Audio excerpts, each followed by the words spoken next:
A very good afternoon to all the viewers of IndianTelevision.com, on our Facebook pages, on our website, on all the other platforms that we're present in. Good evening to you all.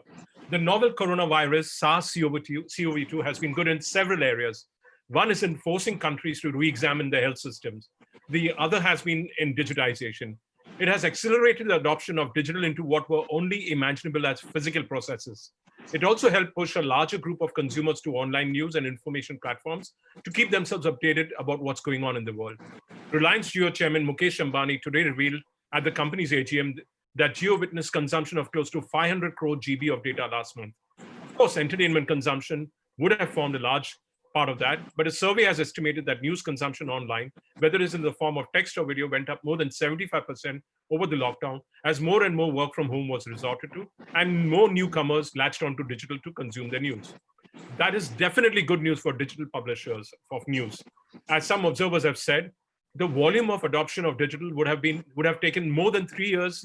Supposing the kind of users and use consumption we've had over the last 3 months, that would have taken altogether 3 years to get. But it happened in this compressed time period because everyone was forced to be at home. But there's bad news too for them. The dependency on advertising for monetization has been exposed during a time when advertisers have been taking a hard look at their wallets and possibly trimming spends. While inventory fill rates on publishing websites have been impressive, there has been a plunge in values. CPMs are down to abysmal levels, is what any web publisher will tell you, especially as far as programmatic advertising is concerned. Of course, the publishers have been resorting to some amount of house cleaning by cutting costs themselves, but that trend of lower CPMs was showing up even before the pandemic and the lockdown. It probably was speeded up on account of it. Is that not what technology is trying to do? Get costs down? IBM's AI-based bot Watson is being continuously developed for optimized programmatic media buying and is already popular in the US and the UK. In one of its official blogs, IBM's VP of Marketing Analytics, Ari Shenkin, shared that the results of programmatic media buying by Watson showed a stunning 75% reduction in cost per click. If that's the way people are going, then obviously the focus is on costs. Mindshare, a media agency, developed a retargeting campaign in the Indonesia subsidiary using dynamic creative optimization technology for Asia. Through this, the programmatic team dynamically served over 5,500 ad versions based on the last destination travelers search for on the site, saving around 276 days of production time for the airline. Again, saving rather than getting a better return. Of course, publishers have been resorting to innovative approaches by developing alternative revenue streams for advertising partners. They've also started looking at alternative revenue streams. The key thing to consider is, are advertisers and agencies who advise them valuing the customer that publishers work so hard to acquire and retain correctly? Is a one-size-fits-all approach in this case, I mean programmatic advertising delivery, a good one to have online for advertising and advertisers? What about issues of brand safety, popping up in the wrong environment, ad fraud? And what are the other revenue streams that publishers can look at growing their top lines? An attempt will be made to answer many of this vexatious issue by a fabulous panel of industry practitioners and experts in IndianTelevision.com's PubNation. Monetizing it right. Hi, I'm Anil Vanwari, the founder, CEO, and editor-in-chief of IndianTelevision.com Group, which I founded out of a hole in the wall 20 years ago.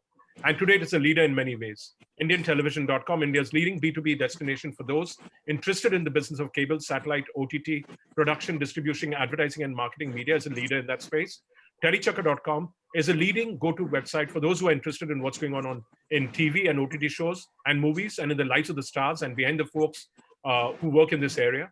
It generates close to 100 million unique viewers annually and more than 1 billion unique views annually. RadioandMusic.com is a B2B and B2C vertical targeted at those in the business of music and FM radio as well as those who are interested in musicians and radio shows and jockeys. Finally, there's AnimationExpress.com, the B2B destination, and the number 2 or number 3 in the world in the world of animation, visual effects, comics, and gaming. The IndianTelevision.com group also produces and owns the Indian Telly Awards, the oldest and most respected televised awards for performance on and off the small screen. Vidnet, the largest gathering of OTT professionals, the Content Hub, the largest gathering of content creators from TV, OTT, cinema, and production, Brandwidth, and several other go-to conferences and seminars. We are also involved in below-the-line activation for several large national brands. The group is involved in the syndication of TV shows, documentaries, films, and distribution of TV channels to OTT platforms and to DTH platforms and cable TV. Additionally, in my personal capacity, I'm responsible for participation from India, Pakistan, Sri Lanka, and Bangladesh at the world's largest video content syndication markets like MIPCOM, MIPTV, MIP Cancun, MIP China, which takes place in Cannes. The Times of India is responsible for participation in the Cannes Advertising Festival, and I'm responsible for the TV festivals. I also look after the world's largest gathering of B2B professionals in esports and games, which is Esports Spa, which takes place in Miami and Cannes. So enough about me and what we do. On to our panel. We have with us Salil Kumar, the CEO of India Today Group Digital. Hi, Salil. Good to have you here. Salil, are you there? Can you hear me? Hello. Yeah, I said, yeah, hi, thank you. Hi, I couldn't hear you. Indian Express Online Media CEO Sanjay Sidwani. How are you, Sanjay? Hi, I'm good. Great to see you. Network 18 President. Yeah, thank you very much. Network 18 President Digital and Corporate Strategy, Puneet Singhvi. Puneet, hi. Good to have you here. Thank you. Times Network Executive Vice President Digital, Shaunil Charles. I hope I pronounced your name properly, Shaunil. I hope I got the name right. Thank you very much. You did. Good to be here. Media. Thank you. Thank you very much for being here. Lokmat Media Senior VP and Head of Digital Media Business, Hemant Jain. Welcome, Hemant. Hi, good evening, Anil, and everyone watching us on PubNation today evening. Thank you. The Hindu Group VP and Business Head Digital Media, Pradeep Kairola. Hi. Welcome, Pradeep. Yeah. SpotX Director of Business Development, APAC, Mete Bagman. I hope I got it right this time. Yeah, you got it perfectly. Yeah. Thank you. Thank you. And VideoTap founder and CEO, N. Dilip Venkatraman. Hi, thank you for having me. Good evening. So good evening, everyone. Great to have you on board. So tell me, would any of you like to add to what I have said? You all can just, continue speaking from where I led off. What has your experience been? Any of you all begin? Or should I take a shot? Do I begin with Pradeep? Let's begin with Pradeep. Yes, as far as our experience is concerned, I think we are a print dominant business. So naturally, like all the publishers in the world, we also are very, very badly impacted with our newspaper business. But having said so, as far as digital is concerned, as you rightly said, the adoption of digital has become much faster, and that helped. So not so much by design, but we were anyway planning a long-term view to the digital business. And in that context, we had started building our subscription business from February 2019. So by March 2020, all our products were behind the paywall. And suddenly, when the COVID happened, suddenly there was so much of demand for the news, which are trusted sources of news. And Hindu being 142-year-old publication, has a very large level of trust among the people, and that started benefiting us. We tried everything, we increased the sheer number of stories which were available from 10 to 20 to people free stories, but yet people were subscribing to our dogs, and that has resulted in we consolidating our position on subscriptions. So today, for us, more than 50% of our digital revenues are through subscription, and I think that's a very, very is a good move as far as the industry is concerned, because a subscription business not only helped us so we had a fairly good growth over the last year Q1 because of the subscription business, and now with this we have been able to diversify our sources of revenue. So we have advertising, we have subscription, we have affiliate revenue, we have a couple of other sources, and all this has helped us create a stronger ecosystem for our business. Great. So let's look at the gentleman who's believed in subscription. Puneet, you believe in the subscription model, right? Hi. So let me just talk to you about a couple of things that we've seen. Just last 3-4 months, there is the lockdown and hence people stuck at home. But then apart from that, there is a significant spike in the news cycle, the kind of things that are happening. Can you come closer to your mic? You're not very audible, please. Yeah. Is this better now? Much better, much better. You sound like we can hear you. Okay. So, as I said, apart from the lockdown and people stuck at home or staying at home, there are 3 or 4 things that have also happened simultaneously. One is no sports, no new entertainment, movie, any of that content coming. Huge spike in the news cycle. And the news cycle in an environment where the realities on the ground are shifting by the day, by the week, by the month. and at a very different pace in different different parts of the country. So I think what that has done is brands and networks which have implicit trust of people, and brands like Hindu or Indian Express or Times of India have benefited because people go to the trusted destination to follow news. We being a television network, the reach that we have from of the network across the country has driven that confidence and that interactivity. So I think clearly all of this has gotten us to see a spike, which is on an average 75 to 80% on what an average month's number would be on the audience side.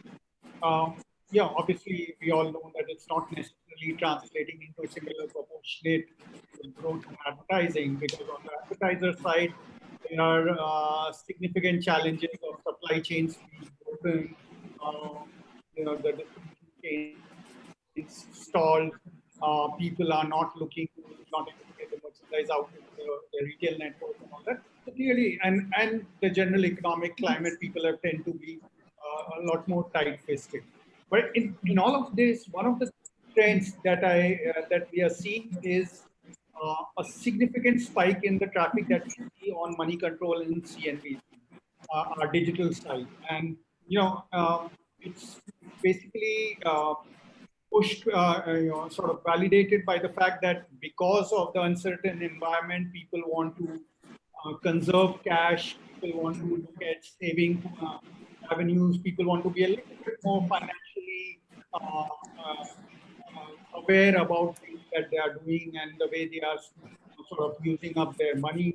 There are a couple of data points. In the month of March, Edelweiss saw the maximum number of redemptions that they have ever seen in their last 12 months.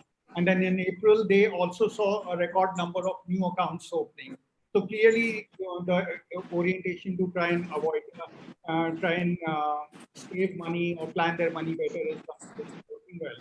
And if you are able to layer all of it with a very, with deep insights, knowledge, analysis, and content, and build a product which sort of resonates with what people are looking at, that's where the subscription business started off last year has really taken off. And we had an anniversary offer, and within a span of 3 weeks, we with a burst of offers and we added almost 50,000 paying subscribers. So constantly the needles moving up, the ARPU is moving up, and also the durations. So I think from that perspective, both while there has been pressure on the advertiser revenue, our consumer revenues have grown quite promisingly, and we are very, very happy with the traction that the product has seen thus far. Great. On to Shaunil. I mean, you probably are the largest in the country amongst all of them in terms of digital traffic. No, not really. So, Ali, just to clarify, I look after the digital business of the Times Network, which is our television portfolio. Okay, so this is not India Times. Okay. Yeah. So, so Times of India and India Times being the giant it is, we're part of the same group, but we operate in a parallel environment and closer to the TV business. Okay. So, continue. Just a quick recap on the last 3 months. It started with a lot of doom and gloom. When the year started, April 1, and coronavirus lockdown, and a complete stall in advertising. But we're seeing a complete sea change. In 3 months' time, there's a lot of positivity. Both on the TV business and, of course, digital are new, since it's predominantly a news business. Of course, we have English movie channels in the portfolio. News has done quite well, or is now recovering well. Let me put it that way. And we're clearly out of that doom and gloom phase, and got into Q2 quite, with a lot of more optimism. Speaking from our digital business perspective, we also had an opportunity, everyone's a work from home, pause of sorts, in the entire ecosystem. So it was a very good chance to do housekeeping. So pivot on editorial, product, tech, business strategies, etc. And I think that's now going to result in some amount of traction. I think most digital media companies had a chance to look inwards a lot more, either in the way the teams were, mapped, or the size of teams, etc. Because some people cut back, but I think most people have just optimized, all the resources they've had. And now when the comeback happens, which I expect is somewhere Q2, Q3, I think digital will get a lot of tailwind. I think the digital media opportunity, it will be much more significant in terms of a growth opportunity than the others. And, it's a good time because Corona has almost been a behavior changing event. This is not something, it's a once in a lifetime, hopefully kind of an event, but we are not going to be the same when we come out of this in terms of our behavior, content consumption, brands which we are loyal to, or, products which we value more than others. So I think this is a really, really good time to look at new business opportunities. Subscription has already been discussed a couple of times. I think this is the golden moment, so to speak. We've all been waiting for Indians to pay and, for some products to come out. So I have a lot of faith that subscription will take off. And another one which I want to just put in sideways, I think is a big opportunity, is in the affiliate space. Because over the next couple of years, these three big boys, Amazon, Walmart, and Alibaba, will play it out for the Indian middle class. And they will probably spend a lot of money acquiring new customers, audiences. So I think apart from our on-platform, off-platform revenue opportunities, which we already exploit, affiliate and subscription could be big plays, in the coming months and years. Great. So, Sanjay, over to you. So, basically for us, what happened was when I joined Express last year, we started with a lot of belt tightening, and all of that really helped us when we hit the COVID wall. And two things triggered. One, our traffic really kind of bumped up. So, we had some SEO issues earlier. And while with COVID, the interest grew, our SEO issues got resolved. And we are almost up 2.5 times from last quarter. This quarter, we are almost 2.5 times above last quarter. So, while the rate dropped, overall from programmatic and from the net, we were able to make more money than we were making earlier. That was positive. Direct was definitely down, and but we are seeing green shoots. We are seeing a recovery, and we are hopefully this quarter we should be back on the same levels as last year. So that's as far as revenues are concerned. But I think the larger benefits and gains have been largely on the cost front. Working from home has exposed you to a lot of costs that you were carrying in the office, which perhaps are not as necessary as we all felt they were. And I think introspection will go out from all businesses to reevaluate on that front. I can, for instance, tell you right now that I now see that if I have to increase my team size by 3x, I will probably not be needing any more office space than what I have today. I would have said, okay, you need to add 50 people, I need more space. But I know I can probably add another 200, 300 people easily without adding any space, by just kind of, partly working from home and partly using the office space that we have. So I think there's a lot of efficiency that will be driven, and that's actually true for any business cycle when it goes into a recessionary mode. So you look at which went into recession in 2008, 2009, the ones who were able to survive came out stronger, had higher profitability margins after that. And I think this is what this COVID will lead to. There'll be a few weak players who will fall off the grid. But if you are agile, if you move fast and you respond to the situation, you take advantage of it, you will probably come out stronger and better. And that's how we are looking at this, not as a threat, but as an opportunity to clean up, to focus on things that matter and that are high ROI and which are more strategic in nature, and to get out of things which probably were more tactical, more fancy. I think digital media is probably prone to a lot of hype. Every day something new happens and, it looks very great. And then you just start doing it. Somebody will say, boss, we should do this.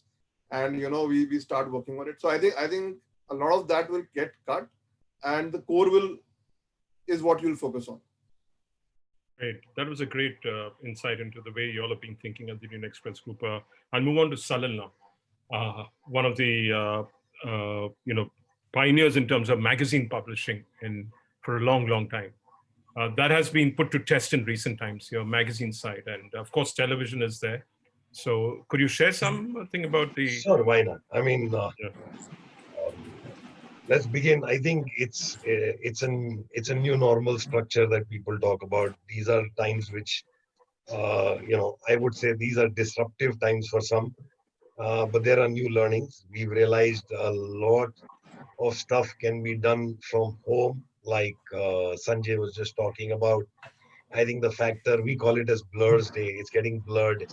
The day, whether it's a Saturday or a Sunday or a Monday evening, when you're working, I think your productivity values have gone up. Productivity has gone up tremendously. At least that's what we are seeing. And completely echo that sentiment, saying that one of the things that I think, every such disruption brings in is something new. The work from home concept is now for every organization. It's no different for us. 99% of my teams are working from home. We continue and we plan to have this till things improve.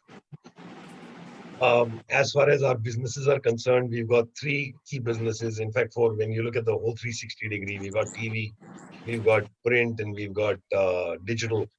And obviously, we are seeing the headwinds on the print side. But I think what happened was that we were a little proactive, and the moment it had broken down, the story about China having corona had come up. There were preps that were going on, so things were more. It wasn't something that came and suddenly hit us. We had stuff planned out. We were prepared for certain impact. Obviously, the impact was a little bit more than what you would assess. And like Puneet mentioned some time back, it's changing every day. So we are looking at how things are evolving on a daily basis and making changes and adjustments as we move along. So that's what we've been doing. Obviously, we've seen, I think one of the things this has brought in is change in content consumption patterns. We've seen certain categories move up, certain categories move down in terms of content. We've looked at how you can add more of what is getting consumed. For example, like working from home, I'm sure a lot of us have seen a lot of more cooking classes going on. So how does that happen? Stay healthy, sitting at home, some yoga. So we've expanded with our portfolio on Tux, which helped us a lot, not only in terms of coverage and bring in new content. We were able to work that out. And what was even better was we were able to work it out while working in different places. So that did well. As far as print was concerned, obviously there was a flood of content. We made sure that we had digital versions of the magazine. We are available on most of the platforms globally that are available, whether it's Magster, Zenio, or even Geo, for example. They've got their digital magazine. So we made sure that our loyal users who were wanting to read the content, and these are most loyal users who like to read the long form content, not snacking on content. So that helped us bring in fact, that became a positive for us rather than a negative, or in any way feel the headwinds. Yes, the monetization part of it, that's a completely different strategy we followed.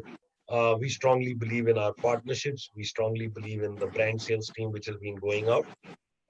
Obviously, they've had headwinds, but very honestly, we've been able to do much better than what was being expected. And I think, even what Shamil said some time back, saying that we are going into Q2 and we are very, very optimistic. We feel the hurt of the yield drop that's happening on right across, and whether it's YouTube, Facebook, programmatic, all of these pieces put together.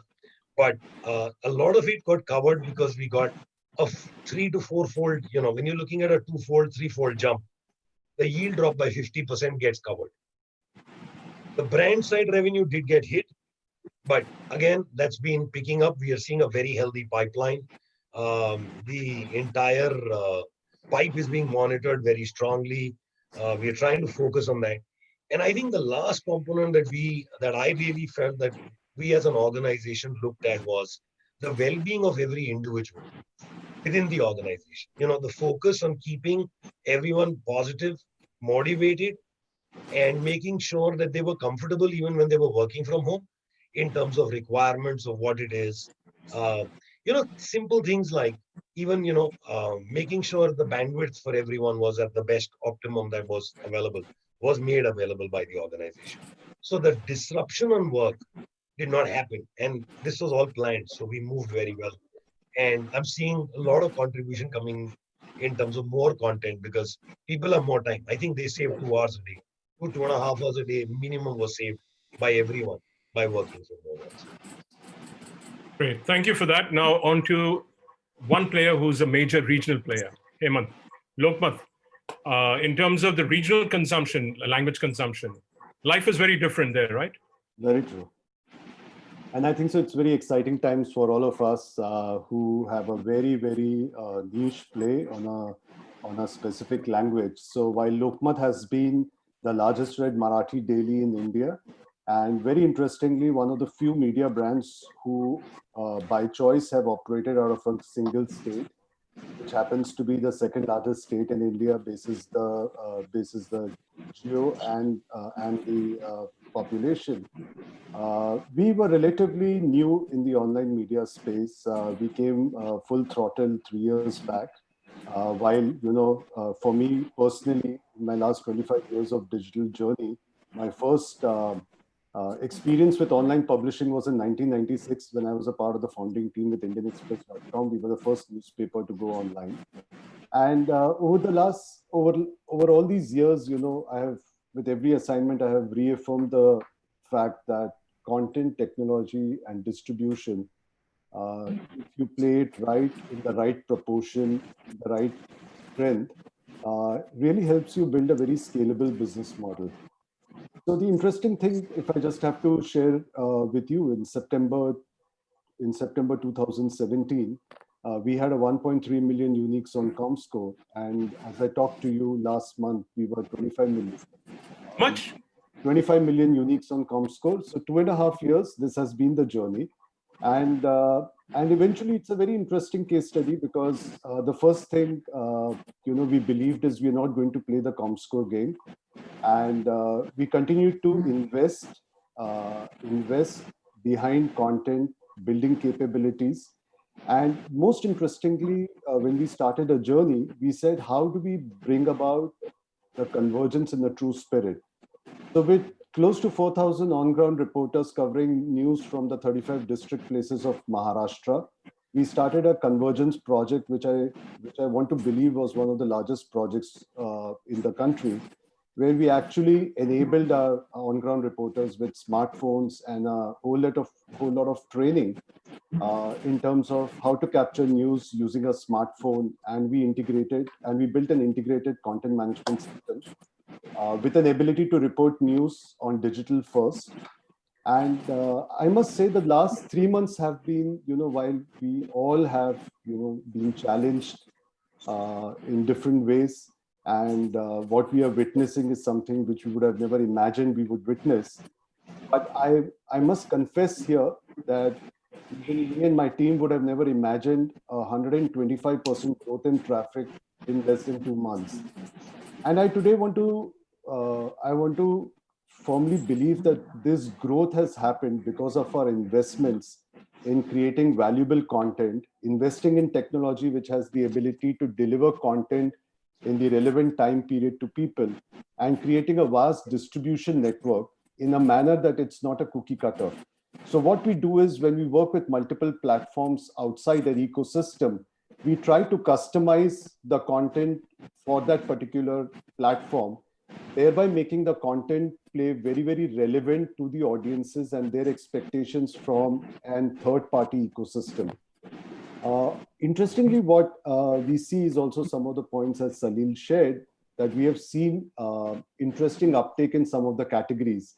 And I think so the editorial team here were in a good position to preempt some of those trends. And we were able to, create sections and up our teams and our ability to create content in those areas. And surprisingly, we saw a lot of positive affirmations from brands especially if I have to talk about health as a category, education, etc. We had lots of brands coming forth and wanting to participate in this entire surge in the traffic and consumption of content. The other part, if I look at our play within Maharashtra, while Bombay and Pune, I would say, is a competitive landscape for years, though we have now, as far as the last round of IRS in print, gained the leadership status in these markets. But when you move out of Bombay, Pune, the rest of Maharashtra has, for the longest time, been reading Lokmat. So Lokmat is equivalent to a Tata Salt synonym in their homes. Now, the whole idea here was to see how do we create a lot more of hyperlocal content using our convergence project to make COVID and a lot of human interest stories very relevant to an individual staying in Parbhani, Sholapur, Kolhapur, Jalna, etc. And I think so that one of the most positive signs for us in this journey has been a huge spurt in growth of traffic, which has now started to come from the tier 2, tier 3 cities. So if I have to step back and very objectively look at the business, so at one end, if a brand manager is talking about the tier 2, tier 3 market for them becoming extremely important, this is what we heard in one of the conferences earlier, then what excites me is my ability to offer them relevant audiences in tier 2, tier 3 market, one, and because everything became digital first, for a lot of local advertisers who would have never thought of moving beyond a traditional platform have also come back to us saying, I want to experiment digital and I want to see what it can be done, what it can do for us. Now, this gives us a huge opportunity to move away from a traditional CPM-based model to embrace a Zomato kind of a model, which is more a fixated solution-based model, rather than saying that you pay me for so many impressions. So just to conclude, I would say, hey guys, while we all have been challenged, it has now completely brought to us a whole new set of opportunities, which we should experiment, as Shonil rightly said, and see if we could pivot and create newer models, which could be path-breaking for future. Fantastic. That's great insights again. Now on to Meta. So today a newspaper, a news outlet is no longer a news outlet. It's actually a content play. If I'm listening to all these gentlemen, including what we do at indiantelevision.com, we're constantly watching what viewers are consuming. We keep serving more of that to them. So there's a science to it. It's not just about news per se. You serve the news, but you're also tracking your consumers. Is that the same trend the world over? Yeah, exactly. It's been there for you. Let's say it, content is king, and it is true, especially local content. When you get into a pandemic like this, people are more focused on what's happening around them in the world than other regions. So what we did see is, especially in local news providers, a spike in traffic. Yep. So should publishers look themselves as content creators, not news publishers? Should that be the change in mindset, or should this is something very, very basic and elementary? The sword goes both ways. I would say on one side, as a news provider, you are a content provider. You are creating news. You are creating inventory. So yes, you are. And the other side, the key essence of a news agency, of course, is broadcasting or describing what's happening in the world. So it's not or, it is practically both. So Dilip, your point of view on this. You've been running a news channel. You ran a digital website earlier, CNN. You're part of that. So what's your view on this, Dilip? Can you unmute yourself, please? Unmute yourself. Thank you. First of all, okay. Now, I am not qualified to comment here on this because you have actual practitioners who are fighting the battle on a day-to-day basis, and they're all doing whatever is required to kind of first, I guess, survive and then thrive and succeed, right? In that order. But having said that, what advantage I have is I do not have the pressure of a day-to-day existence in terms of these kind of challenges which the content publishers are facing these days. So that has given me an opportunity to look at things a little more objectively, because there's no daily pressure or a quarter-on-quarter pressure. What I have noticed is there is some space to innovate. There is some space to, there is the programmatic world, there is the performance world, but at the same time, there is a creative world, because just performance alone or programmatic alone and efficiencies it brings cannot literally kind of bring down the level of the operation. Then there is the duopoly. I think Salil or somebody brought that up in the chat we were having as a preparation. Then what happens to on-deck consumption? Because these are all genuine content producers who produce high-quality content. Do we just subsume your existence to the so-called technological platforms, or is there how do you kind of thrive in these kind of circumstances and prepare some kind of a business case as to why your consumers stay with you, right? Which is what again Puneet was talking about in terms of how do you retain and grow and keep reinventing yourself.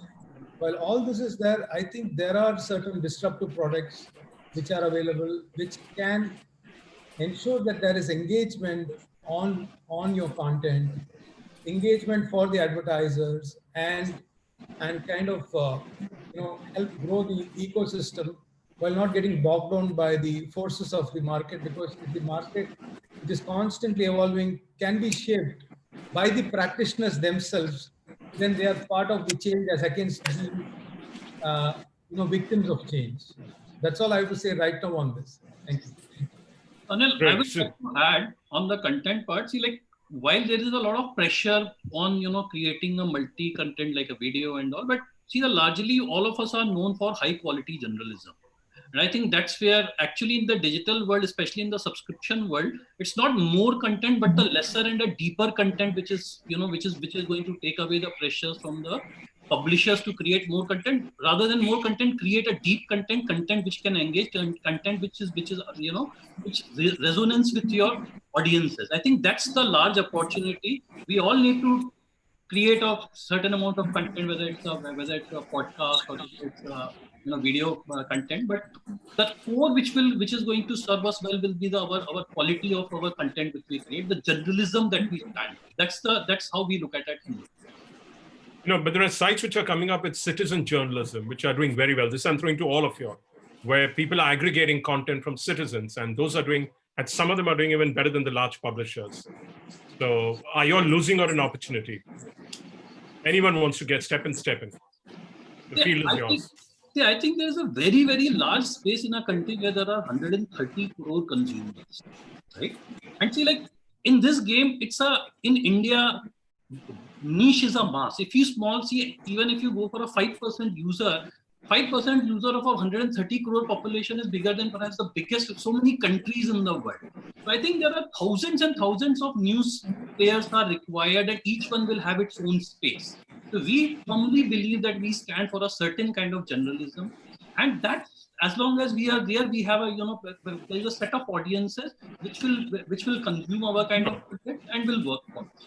And there will be other kind of them which will also work for the many people. So I think there is a space for everybody. Yeah, but Puneet. You talk about citizen journalism, in news especially, and given the circumstances and the environment these days, two very important things is authenticity and trust. I mean, we talk about citizen journalism. The biggest platform for citizen journalism is actually Twitter. The kind of updates that people keep putting, which is much bigger than any other site out there. But I think there is this constant issue of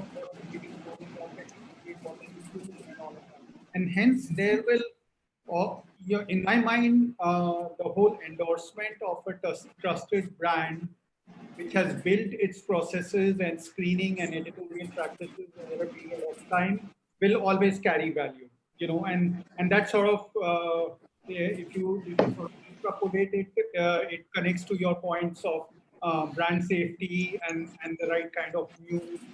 Advertisers don't want to get associated in an environment where there's largely fake news coming, or people are just sort of coming out and filtering and putting up the details. I mean, if you really see in the news space on even YouTube, some of the largest platforms or in terms of subscribers are actually established television players, in terms of people, followers and viewers. It's not a set of individuals who have just gone out and started publishing. So that factor will always be relevant and important. Yeah. So anyone else wants to have come in here? So I would just first want to respond on what Pradeep said. I believe as far as the country is concerned, I think so there are opportunity in various segments of news reporting today. So at one end, when I look at what Salil manages as a brand, which is Aaj Tak, given the premise that it comes from being a television brand, breaking news is their core format. I mean, the success for most of the news television depends upon their ability to break news and sustain, build up over the entire duration of the day. At the same time, when you look at BBC, for example, BBC globally comes with a premise that we are not into the business of breaking news, but we would do follow-up stories which are well researched, well packaged, and even if it means that we come up with the package the next day and not the same day, but I'm going to deliver value in the content which I'm going to kind of put forth. The third aspect is altogether a very different model, which I believe a brand, an erstwhile brand like India.com did very successfully, which did not have, any legacy brand to back it up. It was a pure play digital first, similar to a couple of other brands which have been recently launched.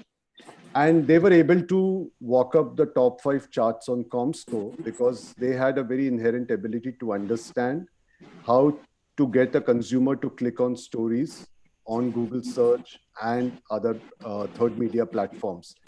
I think so it is completely a choice. So when I look at brands like Indian Express and Hindu, they have a much higher ability to draw subscription revenue because for years they have been able to build that kind of positioning in the mind of consumers, which is journalism with great depth, a lot of truth behind what they are reporting, etc. While all the other media houses have maintained authenticity, credibility around the news media brands they have built, but they are not essentially. So if you look at Ken, for example, very recently, we look at how they have scaled up in terms of number of subscribers.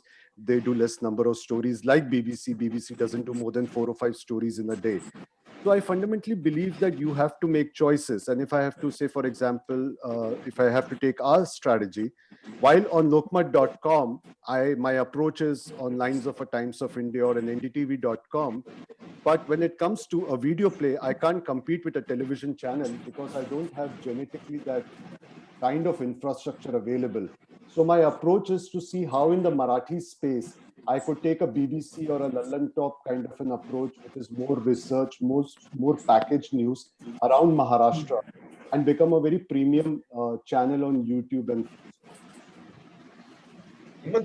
just to add to it, you just mentioned the Lallan Top, right? Now, that's what I was saying. We make sure that it's like, you create your own niche and space. Correct. And you'll be really surprised. It's one of the most popular channels on YouTube, the Lallan Top, right? And the entire wing of all the tucks there, we've seen a lot of consumption. It's just that you have to target the audience with what kind of content, and it doesn't need that much of infrastructure. You have to maintain certain quality and certain standards. The infrastructure requirement is not as much as we think is there. But if your content is different and can be differentiated, we'll see a huge amount of. So therefore, you're substantiating the fact you're a content creator, yes, not just a news publisher. So Salil, what I meant was, if you are a television channel, you have a 24/7 live feed, and you are creating content for your television channel round the clock. So for you to naturally progress into digital is much simpler, because for you, either it's a live stream format or you get into edited packages of content. But for a newspaper brand, the first extension is .com, and then when you set up video, you can't go full throttle the way a television channel goes. So that's why I said a model like a Lullantop or a BBC suits us much better, because here we are talking about limited but well-researched content pieces. Yeah. So actually, Hemant, I coming from a television business, and just to take that point of yours, it's not been a very smooth transition. What we realized was that both monetization is a challenge with video. It's scaling much slower than any one of us thought. The second thing is a lot of the stuff which we run on our channels, when you put it online, we learned it the hard way that it doesn't really work. Okay. So of course we had the resources and the talent and the ability to do a lot more video than say a newspaper print first kind of an organization. But again, even from a video strategy perspective, you have to reinvent the full wheel.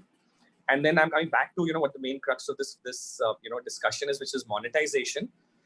Video has been a tough nut to crack. I think everyone on this panel who deals with digital video, very expensive to create, very time and talent intensive, but returns a lot of money, very little rewards, and you're dependent on YouTube for distribution, and you're competing with YouTube for yields and eCPMs, etc.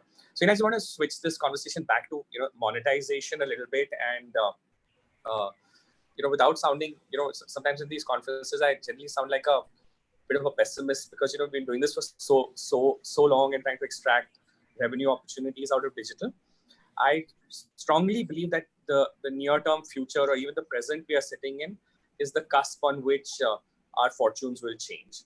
And even though there's pressure on yield, and there's so much supply of content and inventory, with so many newsrooms, etc. out there, I think finally we will see a shift. And at least if I look back at the last quarter or 4 to 5 months, we are seeing a movement in the right direction. See, my key thing to all of you is, I'm a publisher myself. We have to start looking at, we honor the traditional practices of news, the who, where, what, which, but we also need to look at our analytics. We need to understand what people are consuming and serve them that, rather than just blindly serve everything, because that's going to lead to better efficiency. So unless we all start looking in that way, I think Salil has understood that. That's why they've gone into Lullantop and other external vehicles for monetization, because the traditional bastion of publishing news is changing. And I think to a certain extent, News 18 has understood that. Whereas Hindu and Indian Express are still more traditional publishers who are getting into digital. So life has to change for everyone. And this is the time, it's an inflection point where we have to change our thinking towards our own businesses and what we are doing. So Anil, I think it depends on what you want to stand for. So see, in Hindu, there is a policy of not covering any star's personal life.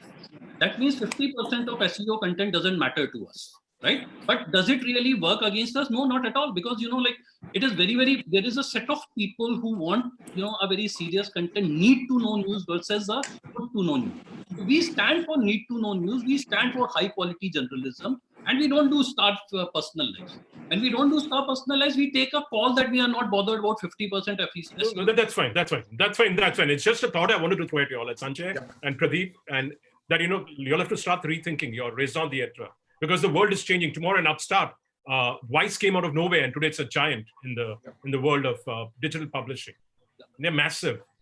Yeah. But I think, for just the content, people who will pay for what kind of a content, I think that model may be very different for than the advertising-led model, and I think we all will have to make choices. Pradeep, I think Pradeep, one of the things that I'd like to add here is, while you understand that a group or any organization stands for certain values, and we value when you say that you don't want to cover. I'm just, I think one of the points which Anil mentioned was, you have to look at the new trends. You have to look at the behaviors. You have to look at the changes that are happening. Based on that, you are creating certain insights. And based on those insights, you're creating a perspective and you're making a change. For example, I'll tell you, one of the advertisers we were talking to now, he obviously is heavily into beauty products, right? And this was a program we were trying to cover for one of the videos that we were doing, which was related to lifestyle. So while you mentioned India Today, we also work on Cosmopolitan, right? And the point was, at this time, how do I hit out? I mean, I want to get the advertiser, right? So we said, could you change? Now, this was based on what we had picked up on data. And we said, could you change to skincare?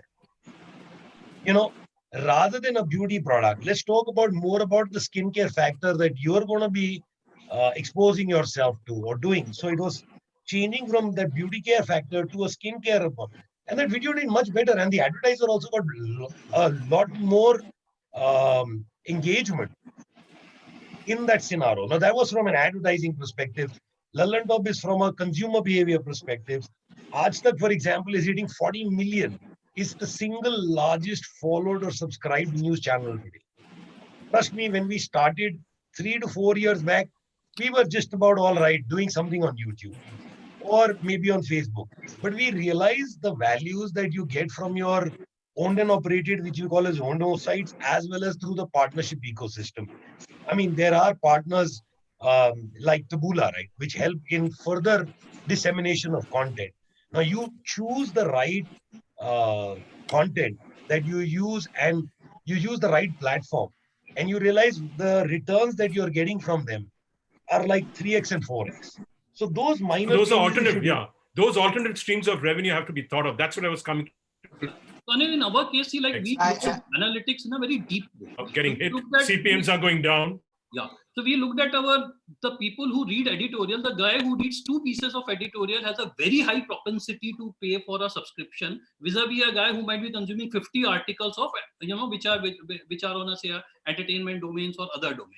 So I think, yeah, Salil is completely right. We'll have to figure out that, like how our readers are behaving, what thing is important to us, and perhaps take it, what really makes sense for us. Just giving you an example, think about 40 million subscribers, right? If 1% gets converted at, let's say, $30 or $40 or $50, for giving him a better viewing experience, minus the ads, it'll make a difference. It'll make a world of a difference to the user. So I think when we look at consumer behavior, I think you have to have your strategy structured in such a way that one hand you're saying, I want to go and garner as many new users and get them to get my brand to get exposed to them in whatever ways he likes. I mean, must have read, people would have read around how NYT added certain new categories. And when they were doing subscriptions, they realized pet care or cooking, these were 2-3 categories which really pulled in a lot of users and a lot of money. Yeah. So, and that's a venerable NYT. Sorry? That's a venerable NYT, the institution. So this is for Sanjay as well. So it's not just about news, it's about content also. There's news, of course, but there's content. Correct. So Anil, I wanted to add a couple of points to the discussion here. You see, the fact is, while we chase audiences in an ad model, reach and frequency were the prime drivers for all of us, and reach being primary because there was a pecking order basis which agencies and the allocation of advertising dollars would happen. But when you go into a subscription space, suddenly the whole dynamics change. It really doesn't matter what kind of reach you have. That I understand, but is Indian Express subscription driven? Not yet. So Indian Express, we've started with the e-paper. We are working on it. It's not an easy game. You need to build your infrastructure. You need to build your analytics, and we are working on it. And the whole point is that a small percentage of your users contribute to a large percentage of your page views, and a large percentage of your contributors give you maybe 1.2 page views. So the moment that large search traffic that you get, which gives you 1.3, 1.4, 1.5 page views, and comes to you once in a month, is great for advertising-led business, but actually it doesn't work very well for your subscription-led business. So what matters when you're looking at a subscription model is that 5% audience which is giving you a 30%, 35% traffic. And that is the ones which are most likely to convert. And then the second bet is not about getting anybody and everybody by doing content which trends, but by doing content which leads to conversion. So I think there's a whole paradigm shift, 180-degree shift in the way organizations work with the advertising-led model versus when they start working on a subscription model. Sure, I get that. Just to add to Sanjay's point, the day you decide to put a paywall, you are also deciding I will take a hit on a SEO traffic. We took about 20-25% hit on a SEO traffic just because we said we'll build a paywall, but that didn't deter us. So we will have to choose our battles and we'll have to figure out what. I understand. So Puneet is going to add to this battle. He made a comment. The total digital subscription market, including video, OTT, music, OTT, and gaming, is forecast to be approximately 3,200, 3,500 crores. News is a very small proportion of this currently. Correct. So comments.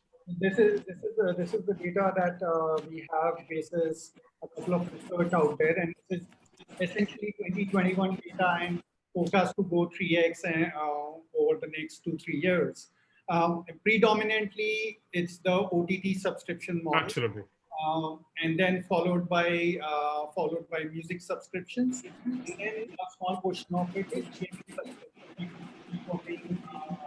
So what you're suggesting, that the subscription market is too small for large players to depend on just subscription. Is that what you're suggesting? Well, if you really, okay, I think news is something where the market needs to be created. The others are something which have been built over the last 2-3 years. I mean, if you go back to 2-3 years, the kind of growth that subscription market has seen is that much more stronger than a lot more stronger than what you see in the traditional advertising market. So that is something which will continue to see the traction. I think the core thing there is how is the value proposition constantly evolving for users. You will find even in OTT subscriptions, Hotstar and Netflix are doing a lot better than some of the others, and that's a question, combination of content property, platform value that the subscriber is willing to pay for that. I think that differentiator will continue, but the news market out there is something which is building up over the last couple of years. There are the niche players like Ken, in Morning Context, who are doing very focused industry-specific things and 1 or 2 articles, deep analysis, and there is the other broad range publishers like Hindu, Indian Express, and in the financial space, there's people like us, like trying to who's also doing some subscription, and then there's Times, which is trying to do a combination of subscription plus offers kind of a thing. So I think that whole market is going through an evolution, and we see that growing over a period of time. But, so it's okay to go in that path, you're saying, the subscription side. I just wanted to pick up on the previous point that was being discussed on the customization audience. Look, 3 points. First point is, anyone who's an evolved digital publisher and has been in the business, it is a fundamental setup that they have, that they know their audience consumption habits, the kind of content they are interested in, some level of personalization, and then all of us are doing it at various level of sophistication. Second part, almost 60 to 70% of traffic on all our sites is lateral. It's either through social network or through search engine. And there is only so much data that you have beyond the keyword search that actually got you the traffic on that audience. So to be able to build that intelligence is a slightly longer process, and hence often people are actually optimizing rather than from an audience insight. On your 30% audience, which is direct, you have much deeper insight. And hence, coming to the third part, you have to break out beyond looking at your owned and operated property or your own platform, and go out and do distribution change. We've been doing SEO and social for the longest time. Now there are there are the shared chats, erstwhile hellos of the world, which are UC browser and all that. If you ask all the publishers, they are all significant source of traffic, which has grown, come out of nowhere in the last couple of years. So I think, I think there is an intelligence layer which is constantly getting built up, and basis that you sort of build out products or build out content offerings and all that, which you fundamentally test on your own platforms and then go and take it to the distribution. Okay, so Sanjay, that's some insight he's given. He's saying that you've got to actually be ready for alternative. These are alternative streams of revenue potentially going forward. Anil, I But just you all want want to add something here. You see, we have been working on what you call different types of video technology itself. So today, the large portion of the video which exists in the world is linear, which is like a queue system, right? So in that, we have managed to develop some kind of a non-linear delivery mechanism. And we're also been able to kind of succeed in making the videos where you can do more with videos than just watching. So we are able to navigate within a video. You're able to instantly personalize a video. You're able to participate on a video. You're actually able to get additional information within a video and even trigger call to action. So this, we have been successful in terms of validating this technology where we did some, not much, maybe 50 million ads. But in that, we realized that we were able to deliver almost 14 times more engagement than what is the industry average. And it's coming out good. And we have been operating, started operating in the United States where when we went and pitched for advertising, there has been more interest from the publishers because there they do not want third parties to sell their inventory. They want to sell their inventories themselves.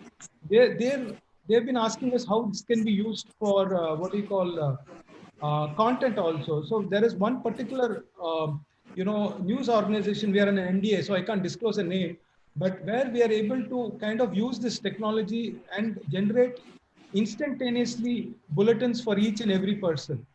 So we are able to mass personalize content, and that helps in what do you call. So even if you take traditional broadcast content, which normally if you take and put it on the internet will not work, like Shawnil was pointing out. When you take that and break it down, and if you're able to kind of make interactive and personalized bulletins on the fly for people, there's a lot of what do you call response for that. And because in this attention deficit world, I think people can come and define what they want to see in the 5 minutes they have or in the 10 minutes they have and go away. And they have far more control over the viewing experience. We have been kind of experimenting with that, and it's coming out quite well. The reason, and once we are what you call, once our not POCs become regular offerings, then it'll be easy for everybody to know what we are doing. But these kind of things are also available, and they are providing other opportunities for what you call monetization. And another point, I think it's important for all the publishers here is to also get ready from a tech perspective in terms of being compliant with the new standards which are emerging, especially for video. For instance, VPaid is getting retired, and now we are going to have VAST 4.2. Right, and I think we as VideoTap are already working on that solution, and we should be able to kind of give a 4.2 VAST 4.2 solution by the end of August. And also these things come with their own the compatibility with third-party ad fraud prevention and other things, right? So it's compatible with Moat or IAS or Nielsen double verified. So when these kind of things are also there, it kind of what do you call ensures that you're able to monetize a little better, and you're able to work with brands which are kind of focused on brand safety as well as prevention of ad fraud. Yeah, that's great to know that. But coming back again, sorry. Can I add to that? Sure, please, Mete, go ahead. Last speaker. Yeah, what we just said is very interesting. We literally see a role for the IAB in it. They about 9 months ago they released the Open Measurement SDK, and within the Open Measurement SDK, you've got Mode, you've got AIS, Double Verify, White Ops. So that is standardization of the programmatic world as well. Once this is in place, you would see from a buyer perspective, you have your measurement tools in place. From a brand safety perspective, there are your trackers as well. So that is literally helping and maturing our market too. So I totally agree. Thank you for that.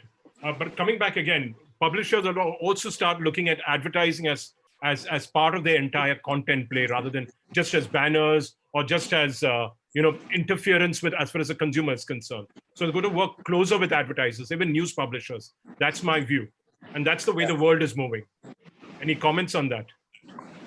Anil, it's a good point, and I think we saw this about 2.5 years back, and our entire ecosystem actually got created on this micro content, not by the news guys essentially, but also in the news space. So now there's a lot of native content. There's a lot of, social distribution or, micro content creation for brands and advertisers, etc. But it's a little tricky for news players, because we also have to draw the line in terms of what we can, what our newsroom is ready to do for an advertiser vis-a-vis, hard. I get that fully. I get that fully. But the world is digital is a level playing field. Yeah, today, an upstart will overtake you. Today's upstart will be tomorrow's giant. You mentioned Vice a little while back. Vice was that model only. They Absolutely made extremely good content, and then they, hid brands in it or overlaid brands into their storytelling and made a $1 billion business out of it. So that's going on here as well, and it's a significant sort of revenue line for most of the news guys. So it's native content, micro content, social distribution kind of a model. Yeah. So to Charles' point, see, for us, it is very, very... Because what I heard from the conversation is, sorry, your focus on subscription, you've clearly defined that you're going to work within that universe. Yeah. You're not looking at becoming, you're not looking at becoming a large player. You're working within a niche. No. And you're going to be that. So see, 40 million, we have about 40 million users a month. Okay. Sure. Now, I have no standard, it is a small number, right? And Agree. This is growing phenomenally over the last few years because we stand for certain thing, maybe, that. But see, when it comes to Charles' point, see, like we are very clear when we are doing a native content, it's a clearly marked as a advertising in a brand hub section, and it is not mixed. So that really works for us. See, the new millionaires don't care. New millennials don't care. They care about many things. They care about environment. They care, and the Gen X's and the Gen Y's and the Gen Z's don't care. That's your consuming audience. They don't care as long as an ad is content. It's serving some need of theirs. They're happy to watch it. Yeah. So correct me if I'm wrong, Meta. Yeah. So see, that is the reason in a brand hub, perhaps we get a really good use for those content. That does not mean that content is not getting consumed. That content is consumed in a very different manner. So Anil, different brands in a portfolio will have different audience segments that they'll be catering to. They'll have different ethos, when it comes to these things. So for instance, Indian Express has a certain audience kind of journalism. It will have that kind of thing. But then I have another brand which is called In Youth, right? Where we put some of the rules that we apply to Indian Express, we just don't put those rules on that brand, and it's catering to the millennials and the Gen X and the Gen Y. So I think it's like, it's not at an organization level, it's more at a brand level. So Metropolitan, for instance, in Salil's case, would have very different brand ethos from India Today, from a London Top. So I think it's not one size fit all when it comes to the rules that you create for this game. It's what market, what segment you're catering to, and how do you want to play in that segment? What is your business goal? Are you looking at a subscription play? Are you looking at advertising play? What I'm suggesting is that digital offers you an opportunity to target different audiences, to start creating products apart from the main product, which allows you to target those audiences and then offer solutions around your consumers. Absolutely. That's all. Absolutely. Yeah. Totally so rather than staying confined in that space, because tomorrow another person will come in, your audiences will shrink in time because they will move to other platforms and other outlets.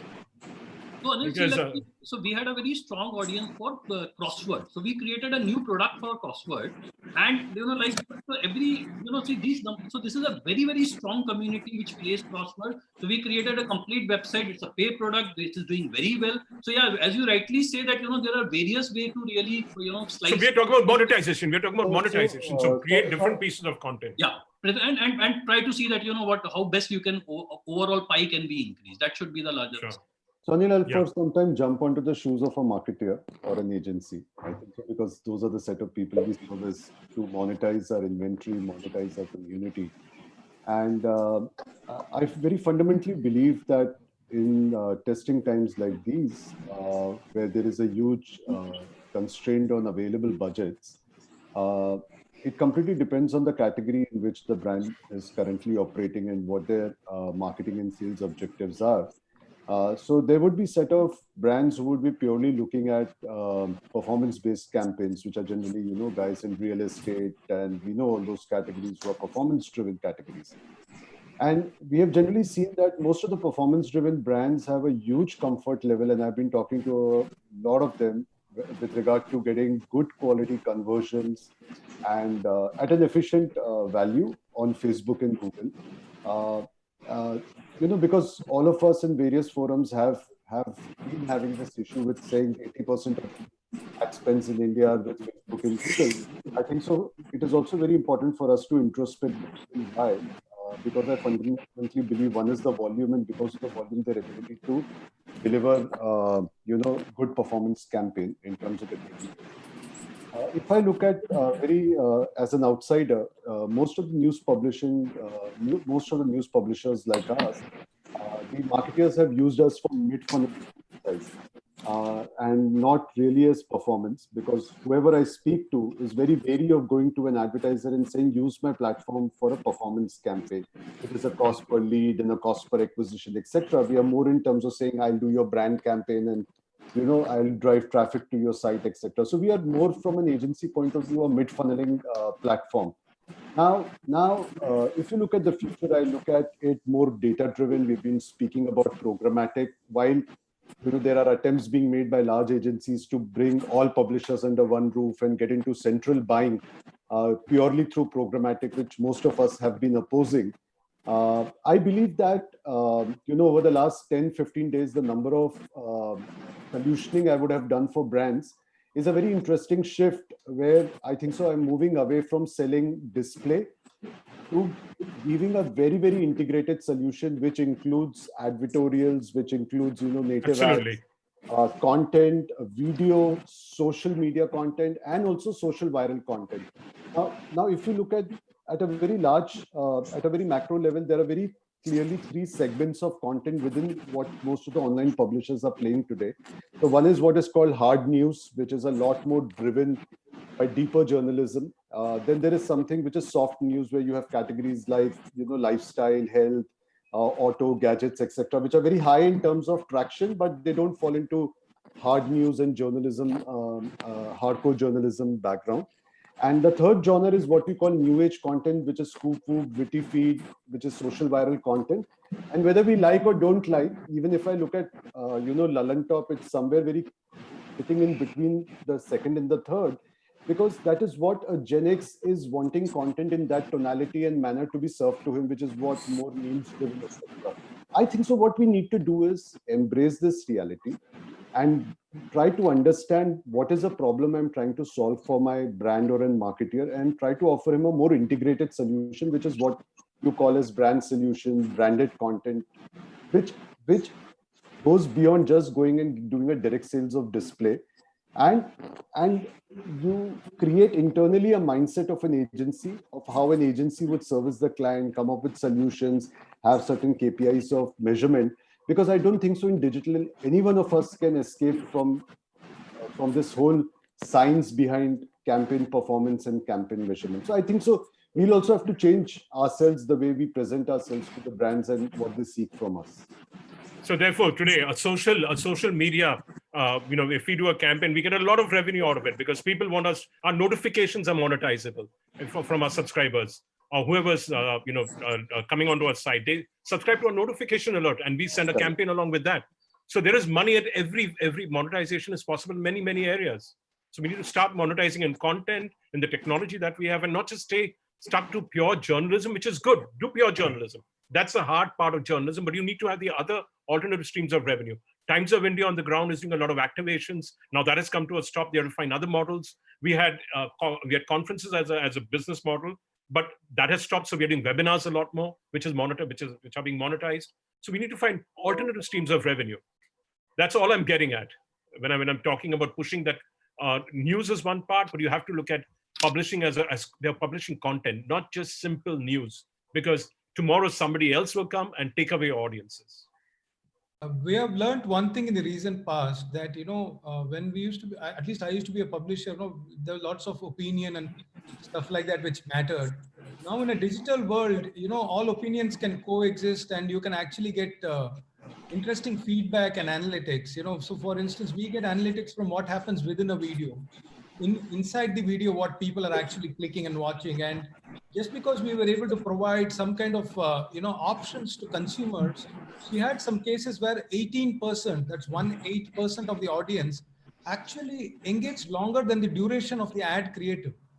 We were surprised with that, because just because they have the ability to do that, they are expressing themselves in different ways.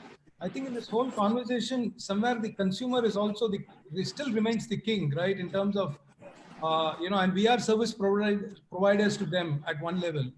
So I think that focus is also equally important. Okay, I've got questions coming from the audience. Do you see donation as a revenue stream? Certain publications ask for donations and they run through donations. So I think Pradeep has already answered that. With-profit organizations cannot accept donations. I think the word donation was more used with the international publications where they used donate as a word, and it's just got into India. I don't think any media was asking for donations. They're basically saying, listen, you need to pay for a subscription. We're not charging you that subscription. I'm leaving that value to you. And if you value my content, you can leave whatever money you want to leave or put it in the Dropbox kind of. But that's not something publishers will take up, the organized publishers. It's unlikely. Print does that. Unlikely. Okay, that's a question from the audience. Then I've got another question from, 1 second. Pradeep answered it in the group, yeah, okay. I've got Shushila Verma asking, being liberal by giving too many number of free news to your loyal readers who anyway love your product could be damaging. Going reverse and asking readers to pay can get more difficult. That's a comment.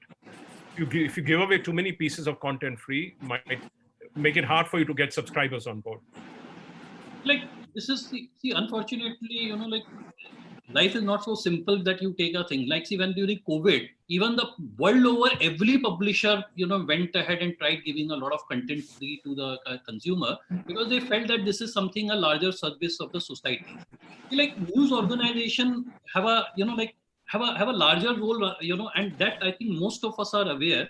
So at times, like whenever there is a difficult situation, that is a difficult situation, but normally they're saying as a practice, giving away too much. So find a proper level which allows you to make them pay later.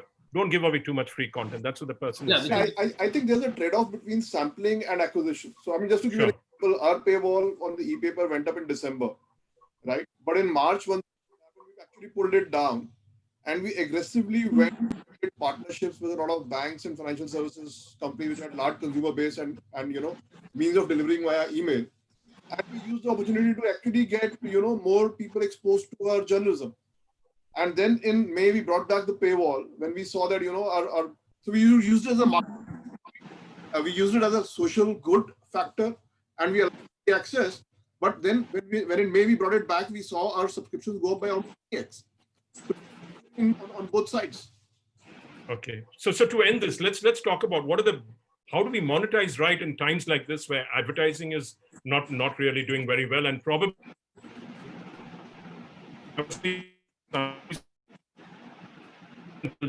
you're not able to hear you, Anil. To be missed. You're optimistic about September, October. Sorry, you can't hear me. Repeat that. We lost you. We lost you in between. Okay, so there's So there's especially in places like Bombay, the officials are saying that this is something which is going to carry over into the new year. So activity is going to be slow. It's not going to be rapid. We are not going to go back to offices until the new year probably because this pandemic is not going away very soon.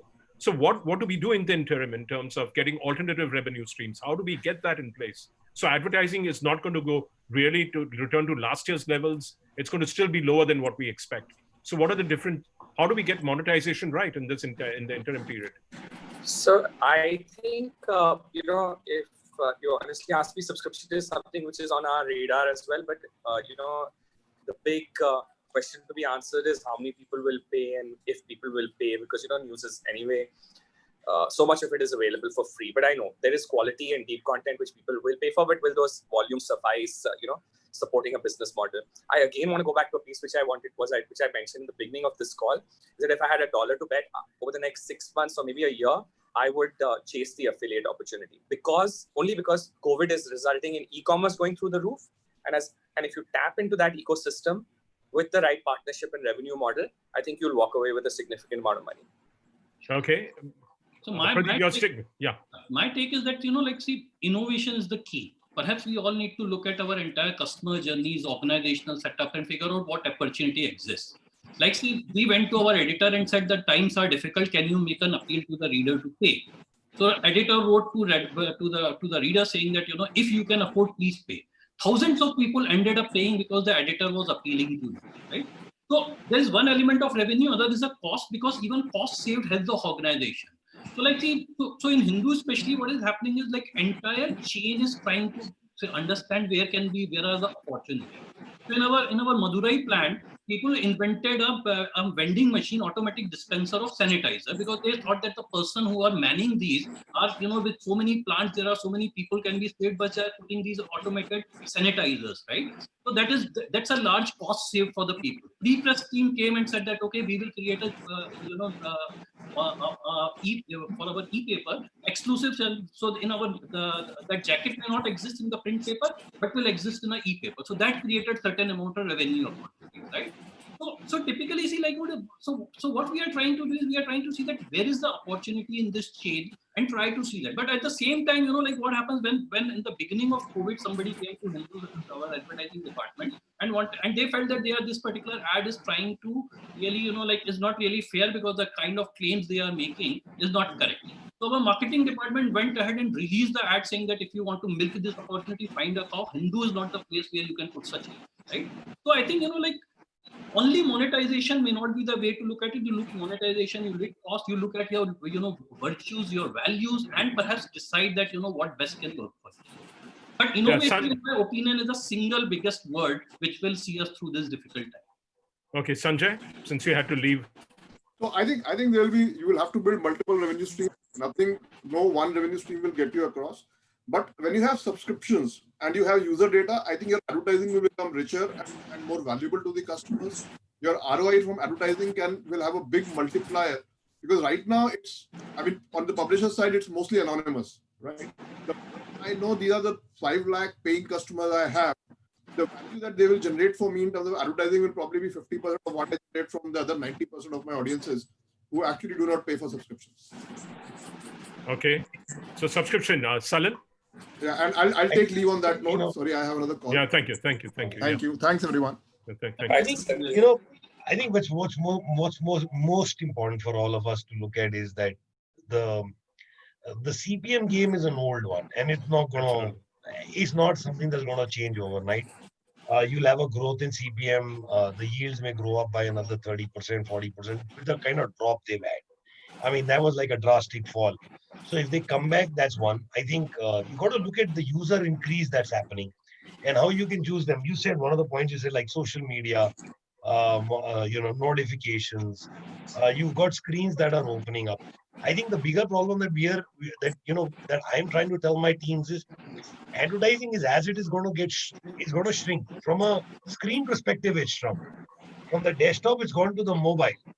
So now, as it is, you're talking about a 2.5 inch by 5 inch or 3 inch by 5 inch, 6 inch kind of a screen. How much of ad? What can you put up there? So, subscriptions could be one, notifications could be one, innovative ways of putting in content or calling it like the native advertising opportunities could be another. We've done another one where, for example, the live TV feed, we are switching it with when ads are running, we remove the TV ads because the guy is not paid for digital, and we bring in the digital ads. Then I think the other most important ecosystem, Shanil did touch about it, is affiliates. You can call it as affiliate or you can call it as partnerships. They will be there. And as long as your content is strong and good, where people are wanting to go for it, I think there's an opportunity for you to charge. I mean, OTTs, for example, have been growing, right? Their consumption is going to grow. There is an opportunity there for subscriptions. You will be able to, but you'll have to be innovative. Sure. So, Puneet? Yeah. You've spoken very little during this. We'd love to hear more from you.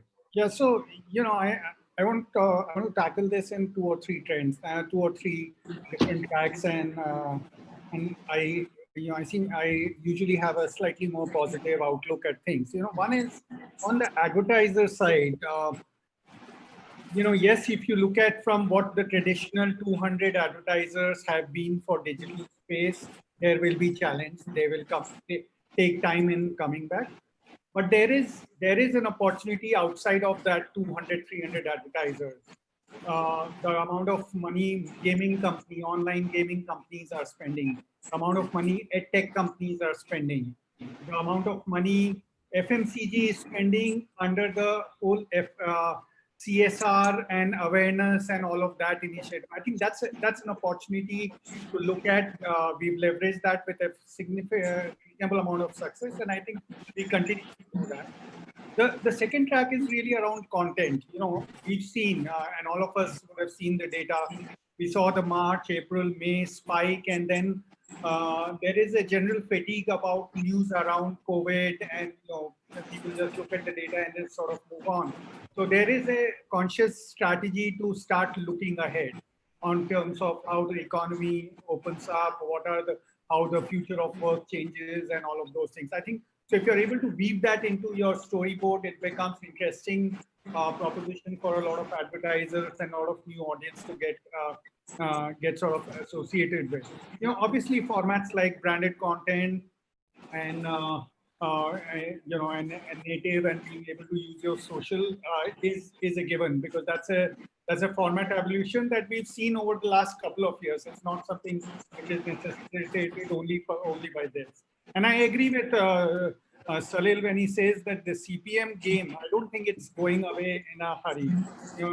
At this stage currently, we seem to have lesser demand on whether it's the programmatic side or the direct display and all that. But I think those are things that will start coming back, and they'll start coming back because digital will continue to be the most efficient way of advertising for people who are starting to unlock the purses for reaching out to the consumer. I think that is something which will, to my mind, continue. And on consumer revenues, when I talk about B2C, which is subscription, I think that's something which will continue to be a focus area. You get more and more data, more and more insights into how users are responding to your offers.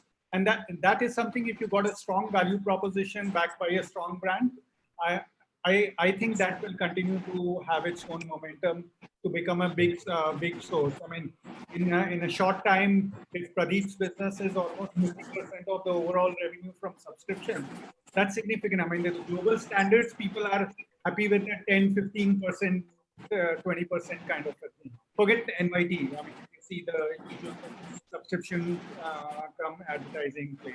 So I think those are clear-cut opportunities, a lot of which have been fast-tracked by the way we are rolling out some of those or getting ready for some of those.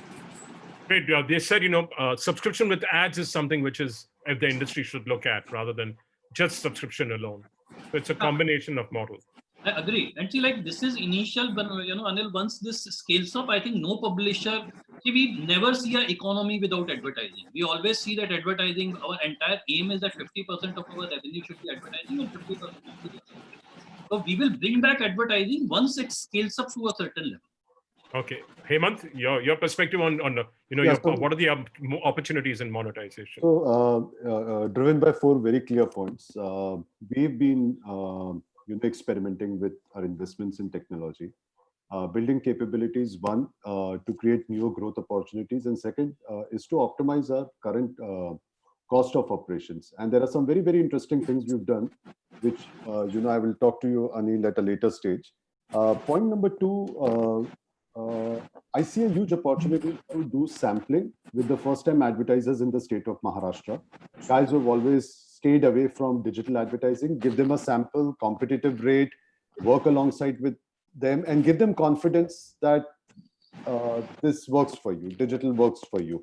Because what would this do for next year? This would create a whole new set of advertisers and, add up to the revenue lines. So this includes a lot of hand-holding, creating ads for them, creating the entire journey. The entire advertising journey. So for example, for our local markets, we are building what is called as a self-service model, which is not a CPM-based model, which we'll share at some point of time.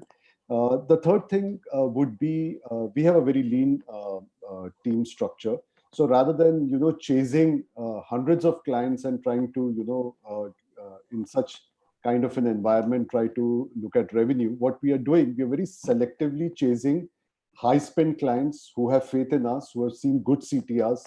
And in the first quarter itself, we have seen repeated advertising from them. So what we are going to them and saying, can you allocate a budget for us for this year, and we will work with you as your agency and give you a complete solution. So even if it means there are 10 or 15 of them, we get married to them to help them meet their objectives.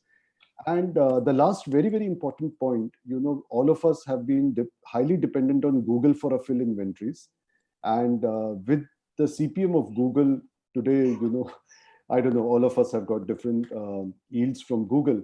But what we have been experimenting here, largely with a great tech support, we are now trying to create a multi-vendor or a multi-agency kind of an environment. And we are trying to more dynamically on a real-time basis see which are the agencies who are able to give us what kind of yields across which content categories, whether it is in the form of rich media banners or video advertising, etc. So the whole idea is if Google delivers you, say, 5 rupee, 10 rupees CPM, can I move it to 30 rupees average CPM over a period of time? So it involves a lot of, kind of a quasi stock trading kind of an orientation. But I think so that's the only way for us to sustain during such time. Yeah, but Google is very punishing if you change, if you drop them and you put on another one. They drop you on the search. No, You'll learn that in time.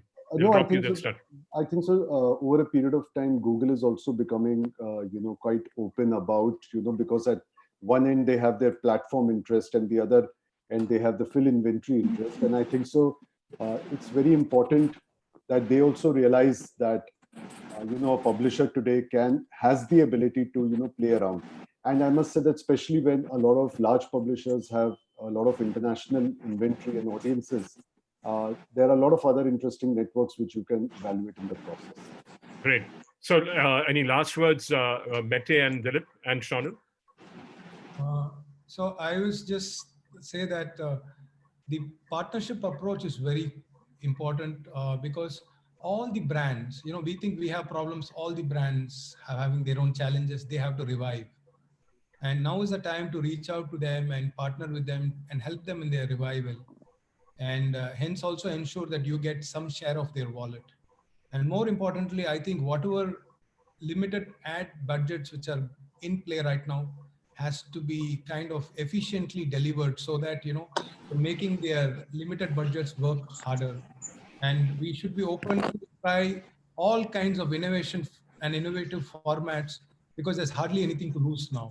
So now is the time to innovate. Nobody's going to tell you no, right? And then seize the opportunity and make good for the brands as well as the consumers and for ourselves. That's my take. Thank you. Yeah. Yeah, Shonil, so go ahead. Sorry. You want to speak? That's fine.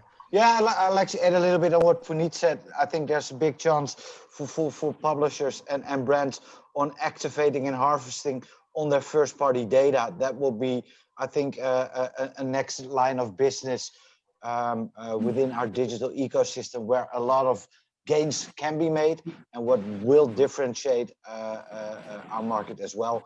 If you have the right audience, or on a publisher level or on a brand level, you get customized ads, customized content, the user experience goes up and the brand experience goes up. So your return on investment will increase as well. So first party data is key and will only grow more and more.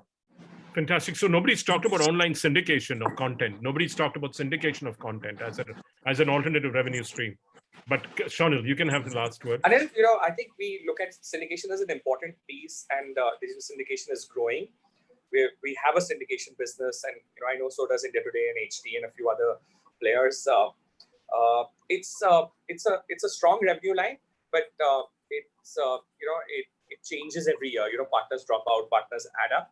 But I think it was mentioned in the partnership sort of conversation. Syndication business is part of our partnership opportunities. But again, taking on to that and in closing, I think this is a fabulous time to evolve partnerships. You also just mentioned it. The advertiser has to become our partner. We have to sit in his room and solve his problems first using, whatever assets we have and, accordingly monetize that. And I think that will open a lot of monetization opportunities. The second piece I feel, which is lacking is, we all have the same problems. A lot of them are discussed in conferences like this. I think it's again a wonderful time to revisit partnerships amongst news publishers, not partnerships, but just get onto the same side of the negotiating table, solve issues together. I know, there's a much larger discussion here and a much bigger opportunity. Probably needs an industry body to come in the middle and steer this. Maybe that we can have another, event and conference around this with the same group of people, because we talk of this often.